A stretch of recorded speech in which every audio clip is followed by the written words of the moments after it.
Hey, thanks for stopping by another No BS chat. One thing about social media is you can become, well, super obsessed with it. It can literally drive you crazy. And I think one thing that we all fall victim to is, well, paying attention to the numbers, paying attention to just who's paying attention to us. You know, it's funny, in my personal Twitter account, I've got, at the time of this taping, right around 2,000 followers.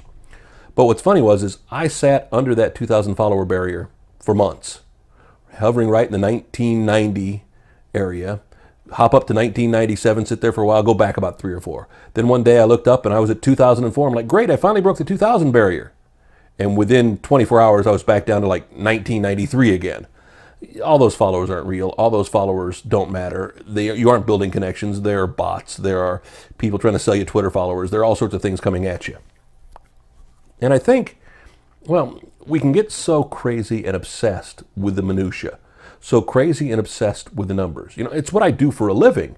I help, well, not only, create posts, create content, but also make sure to go through the data and also look at the data and try to help make it make sense for the clients I work with. Data can tell us a lot, and I've talked about statistics and I've talked about data before. But we can sometimes get so obsessed with, and I'll be the first to admit, I'm personally like that too. When it comes to my Instagram account, I look at, okay, what kind of picture? Can I post a picture of a neon sign? And if this neon sign picture got 80 likes, why did this one only get 60 likes? And if I post a picture of some graffiti, how come that only got 45 likes? It's understanding your audience. Now for me, I use it as a way to try to understand and motivate and try to grow the audience. But at the same time, I still want to be true to who I am. If I wanted to just keep getting lots of likes and lots of clicks, I just post neon sign pictures, because the majority of people who follow my Instagram account, by the way, it's Kevin Mason, all one word, are neon sign people. I got a lot of neon sign friends. We're in that neon sign world. We all love them. We all like taking pictures of them. And I always do best with neon sign pictures. In fact, I think probably my top 4 or 5 most liked and commented pictures are neon signs. But that's not all of what I'm about. I love other things. I love label scar, and I love ghost signs, and I love, well, just weird stuff. And, well, sometimes that's not going to be as popular. Well, at the end of the day, you can't be obsessed with making sure every post has X amount of likes to it. I want to get to 100 likes on a Facebook, on a Instagram post one day. I'm sure I could figure it out somehow, but it's more interesting watching it grow organically. It's more interesting letting it, happen naturally. And I think sometimes you have to step back and stop and think about it for a second. Go, look, really, at the end of the day, does it matter if something was engaged with 40 times or 45 times, 50 times or 55 times? It's one thing to have it engaged 5 times versus 50 times.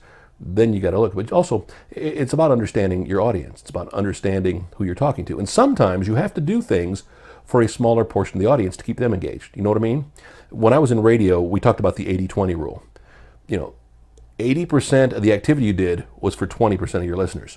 They were the true core listeners of the radio station. They were the ones who never turned the dial off, and they actually, as we joked, ripped the knob off. And they listened to you all the time. So 80% of what you were doing was for them. But that other 20% was for the other 80%. 80% for the 20%, 20% for the 80%. You had to do some things outside your area, on the fringes of your area. You weren't going to get them as well attended. They weren't going to be as popular, but you had to do them to keep those people engaged, to keep that 100% going. So don't get too overly consumed with the data. Don't let it drive you crazy. Enjoy it. Let social media be fun. Let social media help you grow, and again, organically and naturally, but at the same time, do it with some forethought. I advise you to go back and look at some of our recent posts, and we talked about those kind of things. But again, don't let the minutia get to you. Don't let it drive you crazy. Don't sit there and keep clicking refresh, hoping you're going to hit that number. And I've seen that happen for a lot of artists. They got to get to a certain next plateau of friends, fans, followers somewhere, and it's crazy.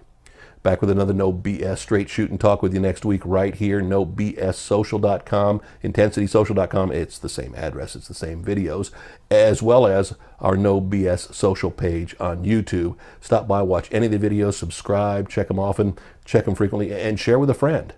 The more you can have friends who understand good social media practices, the better off you're going to be, because you can work together. See you next week.